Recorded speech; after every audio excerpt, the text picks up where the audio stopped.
राज्य बनने के बाद, झारखंड राज्य बनने के बाद सबसे असफल और सबसे भ्रष्ट सरकार का आज अंत हुआ है।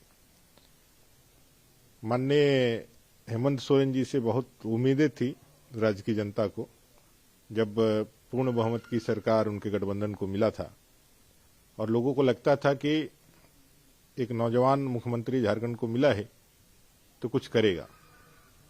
लेकिन इनकी शुरुआत ही जिस तरह से हुई और जो झूठे वायदे दे करके, कह करके, लोगों को ठग करके सरकार बनाई थी, उसका भूत उनका पीछा नहीं छोड़ा। और अपने सिपाही सालारों के सिफारिश या सिपाही सालारों के सलाह से उन्होंने जो निर्णय लिए और जिस तरह से भ्रष्टाचार को अपना कार्यकाल में सबसे पसंदीदा विषय बनाया, उसका खामियाजा इनको भुगतना ही था।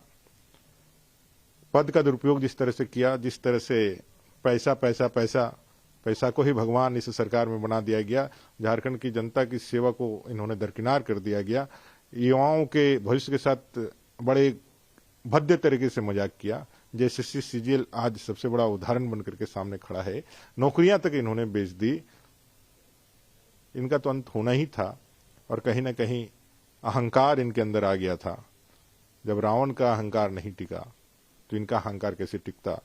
और मुझे लगता है पद का दुरुपयोग जिस तरह से इन्होंने किया, लोगों के भावनाओं को जिस तरह से खेला, अराजकता की स्थिति मुख्यमंत्री रहते हुए इन्होंने राज्य के अंदर फैलाने का जो प्रयास किया, ये भूल गए कि पाकिस्तान नहीं है, ये भारत है, जहां संविधान और कानून ही सर्वोपरि है।